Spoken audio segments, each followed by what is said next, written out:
Hello guys, मैं रेणु सैनी आपके अपने YouTube channel YD brother classes e learning platform में आपका स्वागत करती हूँ।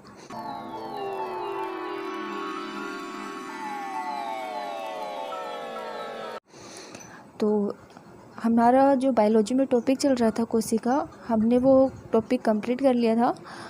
उस टॉपिक से रिलेटेड एक क्वेश्चन है, वो मैं आप लोगों को बता देती हूँ और फिर स्टार्ट करते हैं आपका नया टॉपिक डीएनए और आरएनए। देखिए, क्वेश्चन था लास्ट हमारा कोशिका से, जीव द्रव्य में अकार्बनिक व कार्बनिक यौगिकों का अनुपात क्या होगा। तो ऑप्शन है इसमें 8:9, 18, 91, 81, 91 या फिर 81, 19। तो देखिए इसका आंसर होगा 81, 19। आपको ध्यान रखना है कि अकार्बनिक और कार्बनिक 81 और 19। नेक्स्ट हमारा टॉपिक है डीएनए एंड आरएनए। देखिए, डीएनए और आरएनए के बारे में बेसिक से जानते हैं। इनकी फुल फॉर्म है डीऑक्सीराइबोज शर्करा। आरएनए की फुल फॉर्म होती है राइबोज न्यूक्लिक अम्ल। डीएनए की फुल फॉर्म होती है डीऑक्सीराइबोज न्यूक्लिक अम्ल और आरएनए की फुल फॉर्म होती है राइबोज न्यूक्लिक अम्ल। देखिए, इसमें डीऑक्सीराइबोज जो शर्करा पाई जाती है और आरएनए में राइबोज शर्करा पाई जाती है। ठीक है, अब बात आती है डीएनए के खोजकर्ता कौन है। तो देखिए, डीएनए के जो खोजकर्ता हैं वो फ्रेडरिक मिशनर हैं। डीएनए के खोजकर्ता फ्रेडरिक मिशनर है। और डीएनए का जो द्विकुंडलित मॉडल है, संपीड़ाकार जो मॉडल जिसके बारे में बताया था, वो दिया था वाटसन व क्रिक ने। कब दिया था? ये दिया था 1952 में। और इस मॉडल के लिए उनको एक नोबेल पुरस्कार दिया गया था। वो कब दिया गया था? 1962 में दिया गया था। थोड़ा सा डीएनए का मॉडल देख लेते हैं। देखिए, डीएनए मॉडल देख लेते हैं अपन थोड़ा सा। देखिए, डीएनए जो है, देखिए कोशिका का जो सेंटर का पार्ट होता है वो होता है केंद्रक, और केंद्रक में होता है कोशिका द्रव्य या जीव द्रव्य। जीव द्रव्य में पाया जाता है न्यूक्लिक अम्ल, और न्यूक्लिक अम्ल से बनते हैं न्यूक्लियोटाइड्स। फिर न्यूक्लियोटाइड्स को अपन 3 भागों में डिवाइड करते हैं। न्यूक्लियोसाइड्स बनते हैं, फास्फेट ग्रुप मतलब फास्फेट शर्करा बनती है, और नाइट्रोजनी क्षार ये बनते हैं, नाइट्रोजन बेस या नाइट्रोजनी क्षार। तो देखिए, न्यूक्लियोसाइड जो होते हैं उसमें पेंटाकार्बन शुगर शर्करा बनती है, फास्फेट ग्रुप है।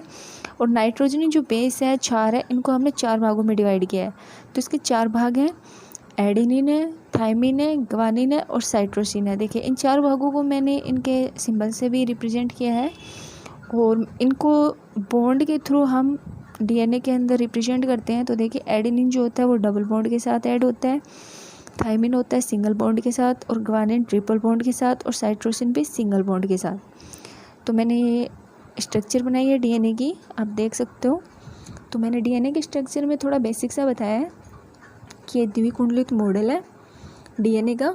और डीएनए के जो 2 अणु होते हैं वो कौन से बॉन्ड से जुड़े होते हैं? वो जुड़े होते हैं हाइड्रोजन बंध से। ठीक है, इसमें एडेनिन जो है थाइमिन से डबल बॉन्ड के साथ जुड़ा होता है, थाइमिन साइटोसिन सिंगल बॉन्ड होता है, ग्वानिन साइटोसिन ट्रिपल बॉन्ड होता है।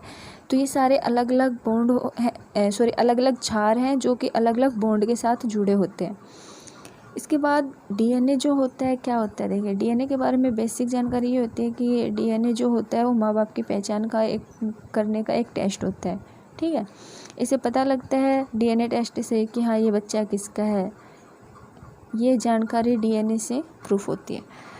तो इसमें हमारा नेक्स्ट है, देखिए कि मनुष्य में गुणसूत्र कितने पाए जाते हैं। तो मनुष्य में जो गुणसूत्र होते हैं वो 46 होते हैं, और इनको जोड़ी या पेयर के रूप में रिप्रेजेंट करें तो ये होते हैं 23 जोड़ी गुणसूत्र या क्रोमोसोम होते हैं। और इनको ले जाने का कार्य कौन करता है गुणसूत्रों को? तो वाहक होते हैं, जीन होते हैं, गुणसूत्र वाहक जीन एक पीढ़ी से दूसरी पीढ़ी में जाते हैं, गुणसूत्रों को ले जाते हैं, क्रोमोसोम को ले जाते हैं, गुणों को ले जाते हैं। ठीक है, फिर आता है हमारा आरएनए, राइबोज न्यूक्लिक अम्ल। देखिए, इसकी जो स्ट्रक्चर होती है वो सिंगल हेलिक्स होती है, मतलब एकल कुंडलित होती है। निर्माण इसका केंद्रिका में होता है और कोशिका द्रव्य में होता है। टाइप्स ऑफ आरएनए, देखिए आरएनए को हमने 3 भागों में डिवाइड किया है। ये राइबोसोमल आरएनए, ट्रांसफर आरएनए और मैसेंजर आरएनए। ये टाइप्स आपको जरूर याद रखने हैं। तो क्वेश्चन करते हैं कुछ कि डीएनए फिंगरप्रिंटिंग का आधार क्या है। डीएनए जो किया जाता है उसका आधार क्या है, मतलब किस बेस पे डीएनए किया जाता है, इसमें मतलब क्या पाया जाता है, किससे पता चलता है कि हाँ ये इसका बच्चा नहीं है या फिर ये इसका बच्चा नहीं है। तो उसका बेसिस क्या होता है? द्विरज्जुक होता है। देखिए, डीएनए द्विरज्जुक होता है, मतलब डबल हेलिक्स होता है।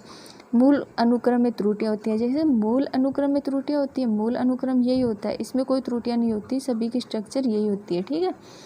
फिर है डीएनए प्रतिकृति, मतलब डीएनए कटा फटा हो कहीं से, ऐसा भी नहीं होता है। तो इसमें होता है डीएनए की बहुरूपता, मतलब जो डीएनए है इसके अंदर गुण होते हैं, वाहक होते हैं, गुणसूत्र होते हैं या बंध होते हैं, जो भी होते हैं उनकी बहुरूपता पाई जाती है, इसीलिए डीएनए की पहचान होती है।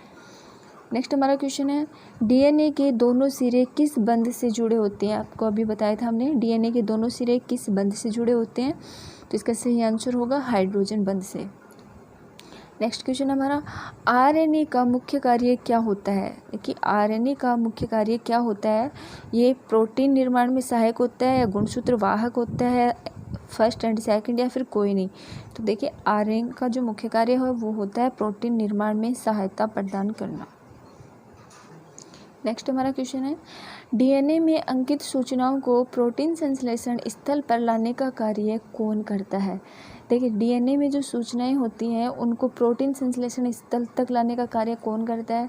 ऑप्शन है आपके पास RNA, messenger RNA, transfer RNA या फिर राइबोसोमल आरएनए। तो इसका आंसर होगा मैसेंजर आरएनए। नेक्स्ट हमारा क्वेश्चन है, आरएनए कोशिका में कहाँ पाया जाता है। आरएनए कोशिका में कहाँ पाया जाता है, अभी बताया भी था आपको। तो आरएनए कोशिका में पाया जाता है केंद्रिका में और कोशिका द्रव्य में, ठीक है। तो ये था हमारा छोटा सा टॉपिक डीएनए और आरएनए।